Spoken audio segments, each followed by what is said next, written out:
Dalam kita membangunkan aplikasi yang memberi kesejahteraan kepada negara, ada yang menyalahgunakannya. Sejak kebelakangan ini, terdapat peningkatan ketara dalam penyebaran maklumat atau berita palsu yang boleh menimbulkan kekeliruan dan kegusaran di kalangan masyarakat. Ancaman berita palsu tanpa verifikasi sumber, fakta dan maklumat memberi impak serta implikasi negatif kepada rakyat dan negara. Sebarang penyebaran berita palsu akan dikenakan tindakan undang-undang serta didakwa mengikut Seksyen 505 Kanun Kesiksaan dan Seksyen 233 Akta Komunikasi dan Multimedia 1998. Denda maksimum RM50,000 atau penjara tidak melebihi 1 tahun atau kedua-duanya dan juga denda selanjutnya setiap hari kesalahan berjumlah RM1,000. Bersama, cegah berita palsu. Sebar fakta, bukan dusta. Tidak pasti, jangan kongsi.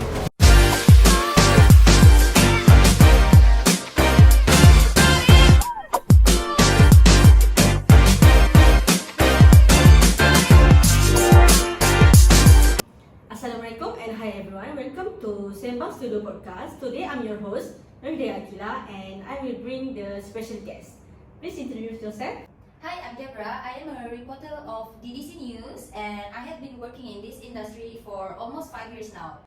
Assalamualaikum and hi to all the viewers. My name is Misha Mimi and I was an officer in Malaysian Communication and Multimedia Commission and I have been working there for 7 years already. Okay, I have a question for you guys. If you find pop-up news, do you directly believe it, the news, or do you research about it first? Okay, Miss Deborah, what is your opinion? For me, yes, I will automatically believe the news because for me, if the news is not real, it won't get viral and easily spread without any kind of source. That's my opinion. Thank you. What about your opinion, Miss Mimi? But different to me, in my opinion, I won't easily believe the news. Because I think that maybe people who spread the news purposely want to create hate to the victim or they want to create harm to the victim.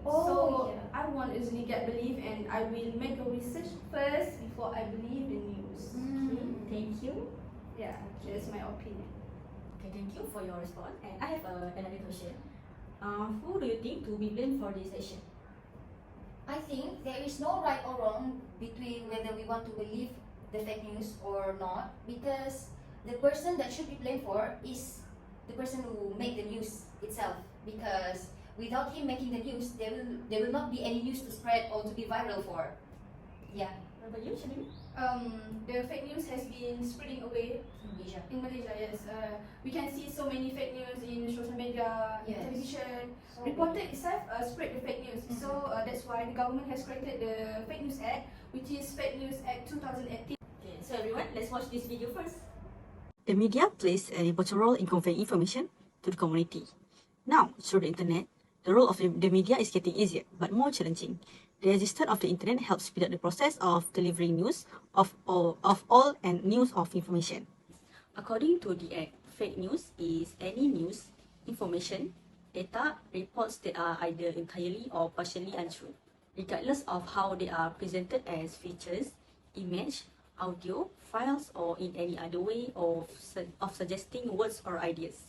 According to Section 4 of the Act, it is illegal to create, offer, publish fake news or publication containing fake news.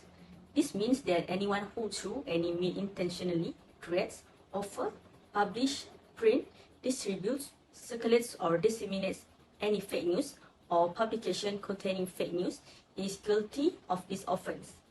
They will face a maximum fine of RM500,000, a maximum sentence of 6 years in jail or both, and if the offence is ongoing, an additional fine of no more than RM3,000 will be imposed for each day the offence continues after conviction. The Act allows for the extraterritorial application of this offence, meaning that any person, Malaysian citizen or not, may be prosecuted for extraterritorial application of this offence if the fake news affects or concerns Malaysia and was committed outside of Malaysia. A court order requiring the publication removal can be applied for by those impacted by the dissemination of false information. According to the Act states that a person subject to an order obtained by the government regarding a publication that is prejudicial or likely to be prejudicial to public order or national security may not apply for the order to be set aside. the government has the authority to make such an application. The police may be authorized by the court to take the necessary measure to remove such publication if an individual disobeyed a removal order. Now, I will explain the issues and the problems of the fake news. The first one is the fake news is spreading so fast. These days, social media is a powerful method for spreading false information. The spread of false or inaccurate news seems to be getting worse in the modern era, and there are a lot of social media channels available for this purpose. Fake news spreads like an epidemic on social media, as is well known, which has a large user base. The various fake news and truth sources that are widely disseminated on social media, especially on Facebook and also WhatsApp, serve as evidence of this. The majority of Malaysians use these two applications, which serve as the primary means of communication in our society at a time when personal connections are becoming uncommon. One of the reasons fake news spreads is due to personal considerations, such as the desire to put at risk the safety and reputation of others. Also, a lack of knowledgeable and experienced parties give internet users permission to act in this way. Despite the fact that the spreading issues are outside of their control, they are more likely to accept demands than influencers and celebrities. Because of the netizen interest, they wind up consuming more incorrect information from experts and authorities. Some people also spread the fake news for revenues and profit for themselves. It is not unexpected that fabricated items match the definitions of news. Economists see a link between the increasing number of false news and decreased barriers to entry for the news media sector. For example, it is inexpensive and simple to launch a website and distribute material through advertising platform.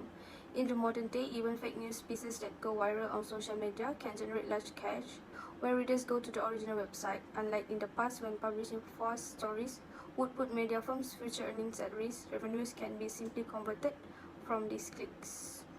The third one is impact on individual belief.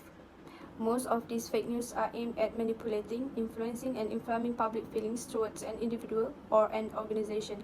The impact is enormous because it can create misunderstandings among the general public. The spread of fake news on social media can also sometimes cause people to feel depressed because most of this news contains only negative and bad news. This can make people hard to see the truth and they do not have any real sources to believe the news. The fake news also can be harmful for victims. Fake news can be harmful to victims because of the fake news, because when the fake news is spreading all over, everyone will read the news. The Anti-Fake News Act has its objective and purpose in order for the policy to achieve the desired outcome. The first objective of this act is to stop the spread of false news. Fake news is a major problem in the world as it becomes a real threat. Hence, the government enforced the Anti-Fake News Act to overcome this major obstacle. The main objective of the act is to combat the spread of misleading information that could potentially cause public harm and disharmonious in the country. Malaysia's government aims to protect the public from the potential harm caused by the dissemination of false information. This including preventing misinformation that could lead to panic, public disorder, or harm to individuals. The second objective is to protect the public. The anti-fake news aim to protect the reputations of individuals, organizations, and institutions from being tarnished by false information. So, how does the Act can help in protecting the public? It is by providing a remedy for the person that the fake news is created to. The affected individual can request for a corrective measure that is provided under Section 4 of the Anti-Fake News Act. The third objective of the Anti-Fake News Act is to protect the image of Malaysia. Malaysia is one of the first countries in the world to introduce specific legislation and provide an extraterritorial application on the Act. An offence that is committed by any person, whether a Malaysian citizen or not, inside or outside of Malaysia, if the fake news concerns Malaysia or affect a Malaysian citizen, it may be dealt with as if it was committed within Malaysia. This Act will not only ensure to preserve Malaysia's reputation, but also to protect the citizens. False information, especially if related to sensitive issues, could be considered a threat to the stability of the country. The Anti-Fake News Act can safeguard the national security since addressing fake news was seen as a measure to safeguard national security. Next, I will explain about changes of Fake News Acts. On 11 April 2018, the Anti-Fake News Act 2018 was published in the Malaysian Federal Gazette and went into force on the same day. On 22nd May 2018, according to Govind Singh Deo, would appoint a group of legal specialists to investigate if the Anti-Fake News Act 2018, which was passed in April, ought to be changed or repealed. One of the items included in the Pakatan Harapan manifesto is media freedom, which Govind Singh Deo said is his top priority and something he is dedicated to. However, he stated that the current legislation requires that the subject be forward. On 12 September 2018, Dewan Negara Conference rejected the Anti-Fake News Repeal Bill 2018. The matter was announced by the Speaker of the National Assembly after a split vote saw 28 members of the Assembly not support the repeal of the Act compared to 21 who support it, while the other 3 chose not to vote after being rejected by the Dewan Negara. The Anti-Fake News Act was once more repealed by the Dewan Rakyat. The bill received 92 yes votes and 51 no votes in commit vote before Speaker Tan Sri Muhammad Arif Yusof, while it received 93 yes votes and 53 no votes at the policy level. The bill was initially introduced by the government in September of last year, and although it passed the Dewan Rakyat, but the Dewan Negara rejected. The Anti-Fake News Act 2018, Act 03, which was approved by Parliament under the previous Barisan Nasional administration, is intended to be repealed by the bill.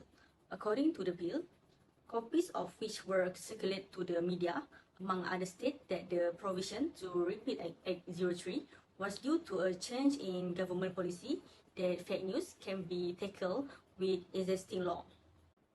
According to Minister of Communication and Multimedia, Saifuddin Abdullah, the government does not intend to present a fake news law or bring back the Anti-Fake News Act 2018, which was abolished following the end of the state of emergency. This is due to the fact that other ordinances passed during the emergency, including the Emergency Ordinance Necessary Power Number 2, 2021, will expire later than 6 months after the situation ends.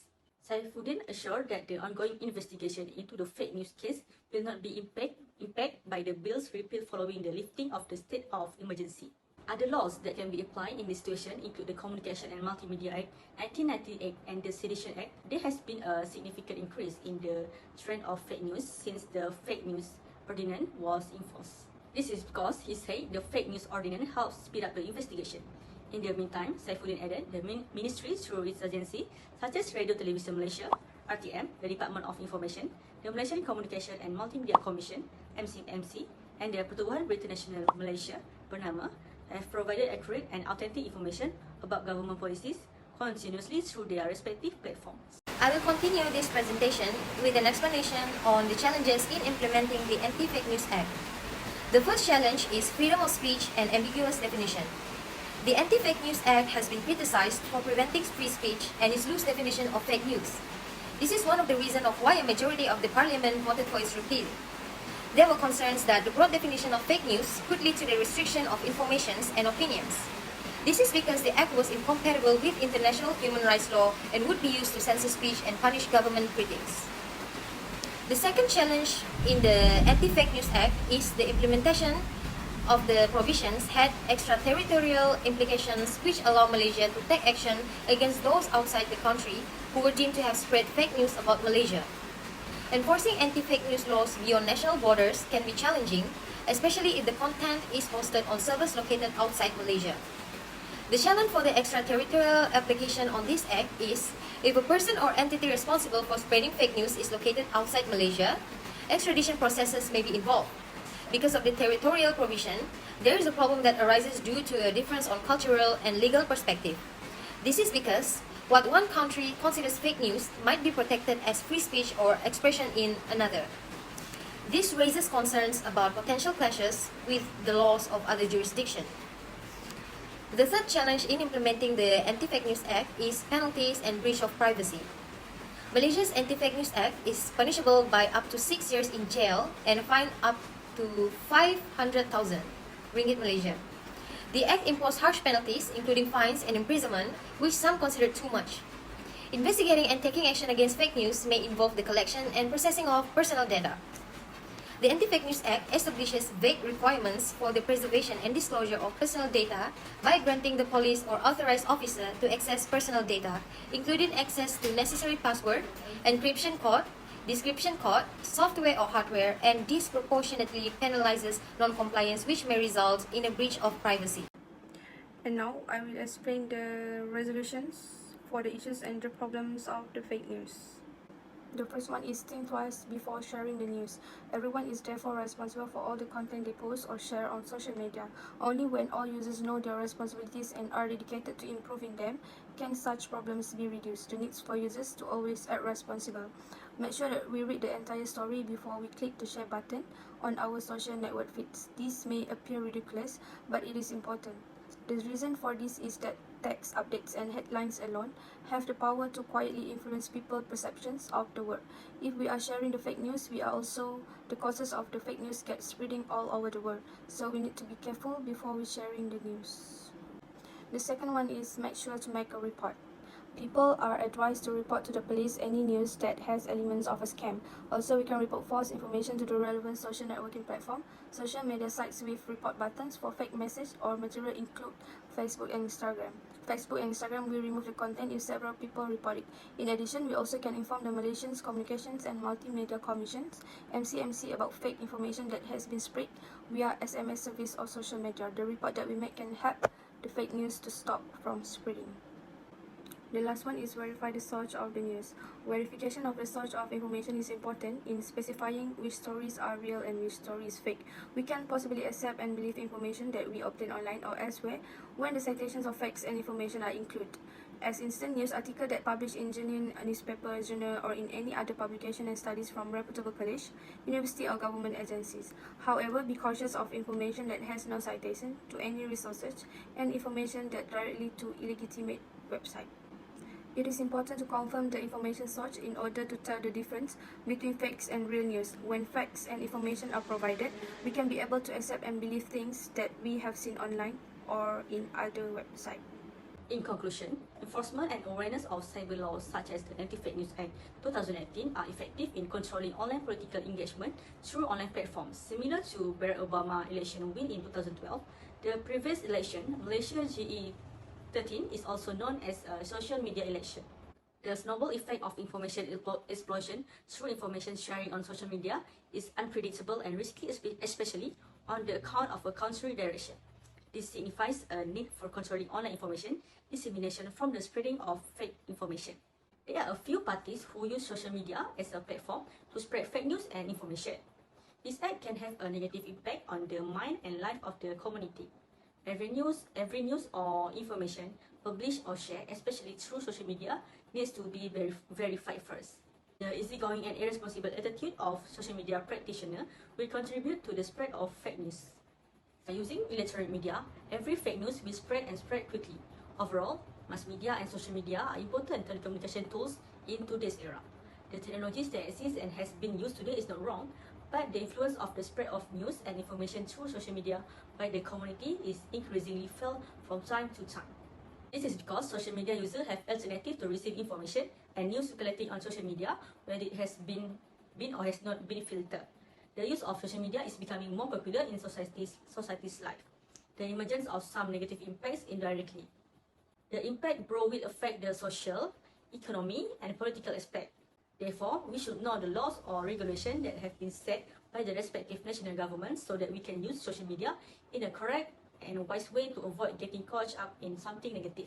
Ethical social media users must know that every decision and action taken through social media is personally responsible. In order to overcome the negative effect, several steps must be taken before this issue becomes uncomfortable. With this, every user, parent, community, and government should join hands to solve this issue by producing ethical social media users so that social media users get more information about the issue and are aware of the effect and dangers of social media abuse.